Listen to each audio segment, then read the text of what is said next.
વિદ્યાર્થી મિત્રો, આપણે તૃતીયઃ પાઠઃ સુભાષિતાની સુભાષિતોના ચોથા, પાંચમા અને છઠ્ઠા સુભાષિતોનું ધ્યાનપૂર્વક શ્રવણ અને પઠન કરીશું અને તેનો ભાવાર્થ સમજીશું. 4. ઉદ્યમઃ સાહસં ધૈર્યં બુદ્ધિઃ શક્તિઃ પરાક્રમઃ ષડેતે યત્ર વર્તન્તે તત્ર દેવઃ સહાયકૃત. ભાવાર્થ: મહેનત, સાહસ, ધીરજ, બુદ્ધિ, શક્તિ અને પરાક્રમ આ 6 ગુણો જ્યાં હોય છે ત્યાં દેવ સહાયતા કરે છે. સમજૂતી: આ સુભાષિતમાં કોને ભાગ્ય સાથ આપે છે તે દર્શાવવામાં આવેલું છે. જીવનમાં સફળતા મેળવવા માટે જરૂરી 6 ગુણોની અહીં વાત કરવામાં આવી છે. સફળતા પ્રાપ્ત કરવાનો પ્રથમ ગુણ મહેનત છે. ત્યારબાદ વ્યક્તિમાં કોઈ પણ કાર્ય હાથમાં લેવાનું સાહસ હોવું જોઈએ. પરિણામ મળે ત્યાં સુધી ધીરજ ધરતા આવડવું જોઈએ. તેમજ કાર્યની યોજના બનાવવા માટે વ્યક્તિમાં બુદ્ધિ હોવી જોઈએ. અંતે કાર્યને અમલમાં મૂકવાની શક્તિ અને ગમે તે પરિસ્થિતિમાં અડગ રહેવાનું પરાક્રમ ખૂબ જ જરૂરી છે.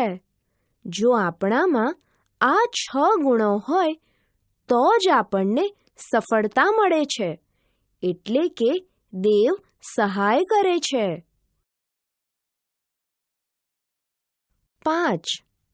ઉદ્યમેન હિ સિદ્ધ્યન્તિ કાર્યાણિ ન મનોરથૈઃ નહિ સુપ્તસ્ય સિંહસ્ય પ્રવિશન્તિ મુખે મૃગાઃ. ભાવાર્થ: મહેનત વડે જ કાર્યો પાર પડે છે, મનમાં વિચારો કરવાથી નહીં. સૂતેલા સિંહના મોઢામાં પ્રાણીઓ જાતે પ્રવેશ કરતા નથી. સમજૂતી: પુરુષાર્થનો મહિમા ગાતું આ સુભાષિત ખૂબ જાણીતું છે. અહીં સિંહના ઉદાહરણ દ્વારા મહેનતનું મહત્વ સમજાવવામાં આવ્યું છે. કોઈ પણ કામમાં સફળ થવા માટે મહેનતની જરૂર પડે છે. ફક્ત મનમાં વિચારો કરવાથી કોઈ પણ કામમાં સફળતા મળતી નથી.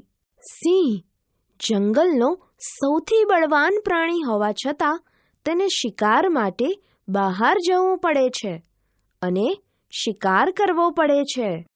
જંગલના પ્રાણીઓ સામે ચાલીને તેના મોઢામાં આવતા નથી. આમ ફક્ત વિચારો કરવાથી જંગલના રાજા સિંહની પણ ઈચ્છા પૂરી થતી નથી.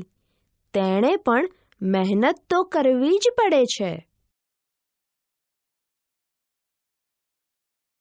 6.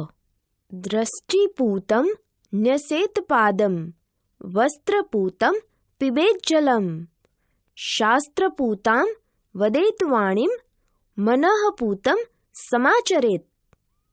ભાવાર્થ: આંખોથી જોઈને જ પગ મૂકવો જોઈએ. વસ્ત્રથી ગાળેલું પાણી જ પીવું જોઈએ. શાસ્ત્રથી શુદ્ધ કરેલી વાણી જ બોલવી જોઈએ. મનથી પવિત્ર કરેલું કર્મ જ કરવું જોઈએ.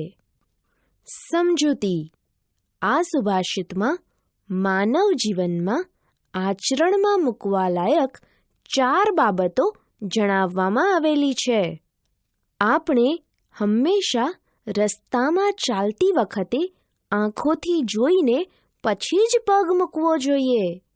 હંમેશા સ્વચ્છ કપડાથી ગાળીને જ પાણી પીવું જોઈએ. આપણે શાસ્ત્રોથી પવિત્ર થયેલી વાણી એટલે કે સંસ્કારી વાણી જ બોલવી જોઈએ. ક્યારેય પણ અપશબ્દો ન બોલવા જોઈએ અને હંમેશા કોઈ પણ કામ મન લગાવીને જ કરવું જોઈએ.